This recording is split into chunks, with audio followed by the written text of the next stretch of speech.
Hey everybody, this is GGB. I took a swing. I missed yesterday, but luckily for me, Ohio State and Baylor pulled out their games, although not by a lot. Um, so I got half a point, so not a huge deal there. But we've got some SEC games I'd like to talk about. We obviously have a good amount of games. It's Tuesday, so we're gonna have a lot of games. But at 6 o'clock, we have number 17 Tennessee, which is at 19-7, traveling to Missouri, which is at 10-17. Tennessee favored with 10.5 points on the SEC network. 6 o'clock, we number 18 Arkansas, which is at 21-6, traveling to Florida, which is at 17-10. Arkansas favored by 1 point on ESPN2, and at 8 o'clock, we number 24 Alabama, which is at 17-10, traveling to Vanderbilt, which is at 14-12. Alabama favored by 4 on the SEC network. So let's talk about the first one on the list, and that's Arkansas and Tennessee. Both these teams are very good basketball teams, and with a win, both of them would move to 11-4 in conference, and be only half a game back, or one game in the loss column, if you want to think about it that way, from Kentucky, who would sit at 11-3. You would sit at 11-4. So you'd be close. If you're the Razorbacks and Volunteers, you still have a very legitimate shot of winning the SEC this year. Not even before the SEC tournament, you could win it, the regular season title. But if remember, Arkansas wins the tiebreaker, so if the season was to end today, Arkansas would be the 3 seed, and if Arkansas was to win this basketball game and Tennessee was to win their basketball game, Arkansas would be the 3 seed. Now, if Tennessee was to win their basketball game, move to 11-4, and Arkansas was to lose their basketball game, fall to 10-5, Tennessee would get the number 3 seed. That's all that's going to happen. Obviously, if Arkansas wins and Tennessee loses, Arkansas has the 3 seed. Even if Arkansas and Tennessee both win, Arkansas has the 3 seed. Moving on to Alabama and Florida. Alabama, with a win, can move to 8-7 in conference and move past LSU, South Carolina, and possibly Florida, at least for now. Obviously, Alabama and Florida and Alabama could, if they both win this game, move to 8-7 in conference and enter a tie for 6th place in conference. Alabama would obviously have that tiebreaker win that.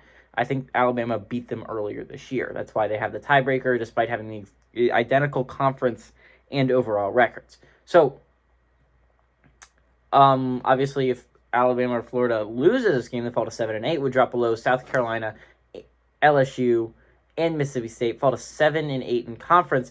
If Alabama and Florida were both to lose this game, LSU would stay as the 5 seed. South Carolina would move to the 6 seed, so we move up 2 spots if you're Gamecocks, and Mississippi State would move to the 7 seed. Vanderbilt, if they were to win their game, you would enter a tie with Alabama and Florida, all sitting at 7-8 in conference. Which obviously, if Vanderbilt was to win their game, Alabama would lose their game.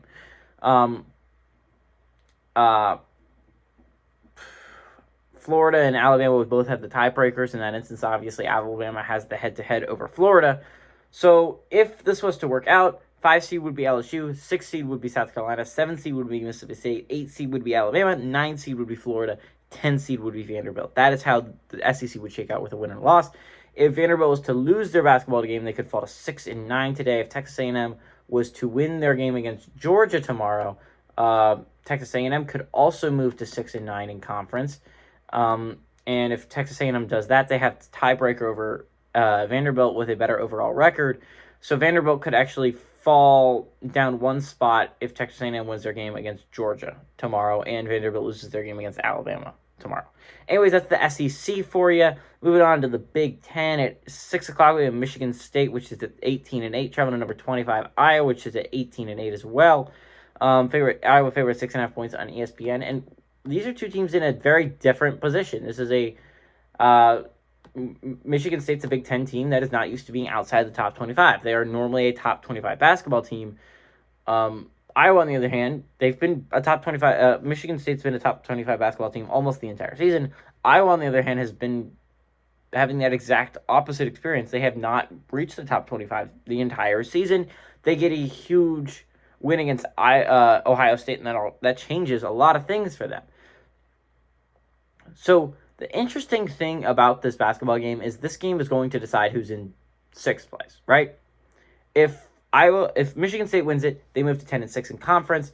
They move to 19-8 overall, and they would pass Rutgers with the tiebreaker. So Rutgers would fall from 5th place to 6th place with a Michigan State win. With an Iowa win, they would move to 9-7 in conference. Michigan State would fall to 9-7 in conference as well, so that would be a tie there. But their overall record's exactly the same.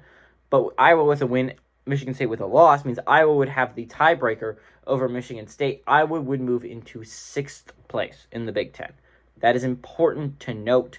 It's a good spot to be. It really is a solid spot to be if you're, because as important as the top 4 seeds are, 5 and 6 are almost equally as important, because if you're a 5 or a 6 seed, you get to play the team that played the first day, right? You get to either play the 11, 12, 13, or 14 seed. But they just played another team the day before. They're going to be more tired. That's why the 5 and 6 seeds are so important. If you're the 7 seed, you end up playing the 10 seed, which Iowa has already lost to Penn State this season. So, I don't know. I feel like I would not want to play Penn State if I was Iowa. I would much rather prefer... Although, I don't know, Maryland's a really good basketball team. They're playing at a high level right now, but they would have at least been a little bit more exhausted from playing Nebraska. So it is a big game for Iowa to take that. And it's a big game for Michigan State to hold on to it.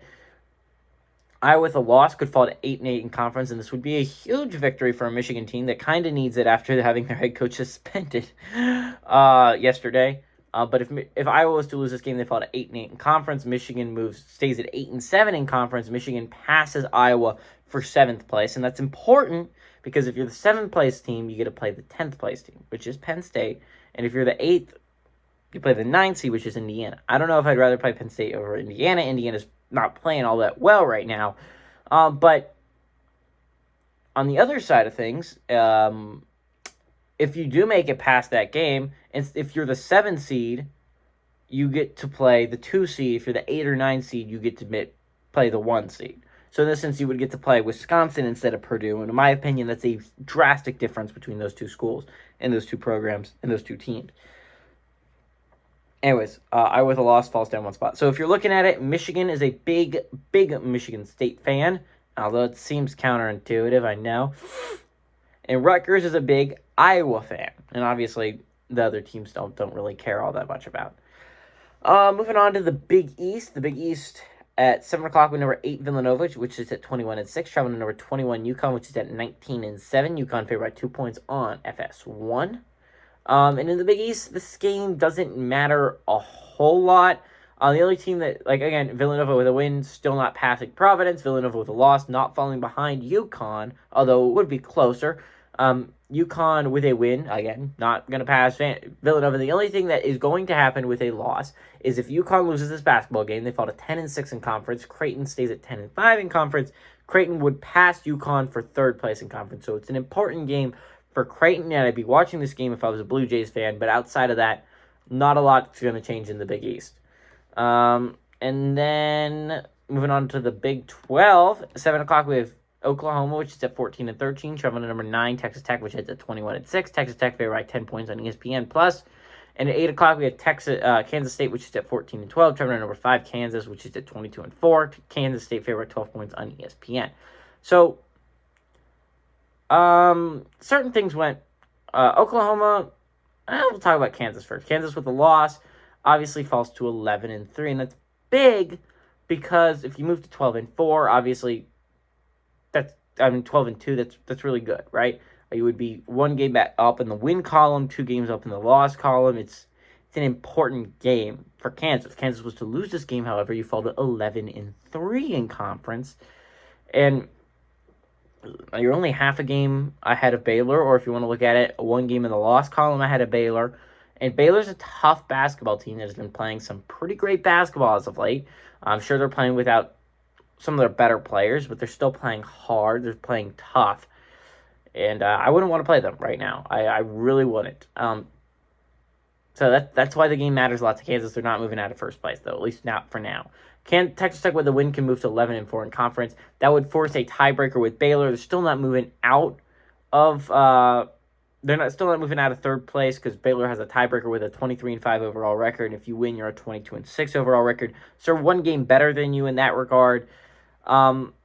If you'd won a little bit more out of conference than you would be in this tiebreaker, you actually would own the tiebreaker because you swept Baylor if you were 1 game better out of conference. But unfortunately for Texas Tech, that's just not the case. Texas Tech with a loss falls to 10-5, and that would be great for Texas to at least get a little bit closer, but 2 games back in the win column, 1 game back in the loss. But Texas Tech is statistically tied for the second highest team in the country, so I don't know. Second highest team in the Big 12. Kansas State, this was kind of an interesting night for Kansas State. Obviously, one game went their way. Oklahoma State lost. Although, now the more I learn about Oklahoma State, the more I don't think that game really mattered all that much. It actually would have been helpful for a lot of teams if Oklahoma State had won that game against Baylor. Because Oklahoma State can't make the Big 12 tourney, which means Kansas State's just going to move up a spot anyway, so there's no point. But Oklahoma State lost. They fell to 6-9 in conference. TCU sits just ahead of Kansas State at 6-7 in conference after beating West Virginia last night. With a win, Kansas State can move to 7-8 in conference. 7-8 would put them at set. It means they would have won 7 out of 15 basketball games, which is again a little under 50%, 46%. And TCU would have won 6 out of 13 basketball games, which is 46.1. Kansas State would be 46.6. And that'd be just enough if you're the Wildcats to pass TCU and get into 5th place. That's so important to a Kansas State Wildcats team that was picked to finish dead last in conference. That's pretty impressive. Oklahoma with a win can move to 5-10 in conference. It seems unlikely, but if you're an Oklahoma fan, you'd be watching pretty intensely that game on Wednesday between Iowa State and West Virginia. If Iowa State was to lose that game to West Virginia, they would have the same in conference. Now, the tiebreaker would still go Iowa State's way, but at the very least, you would be in a better position if you're Oklahoma. Now, if Oklahoma loses this basketball game, again, you're going to be watching the Iowa State-West Virginia game a lot intensely, because if you lose this basketball game, you fall to 4-11. If West Virginia was to win their basketball game against Iowa State on Wednesday, then they move to 4-11, same overall conference record, and you would have lost and fallen to 14-14, and they would have won and moved to 15-13. They would pass you with the tiebreaker. So if you're Oklahoma, you can't have that happen. So it depends on what happens tonight is what you're going to be rooting for to happen tomorrow. Anyways, that's what's going on in the Big 12. I honestly think I went through that pretty relatively quickly. I hope you guys enjoyed this episode.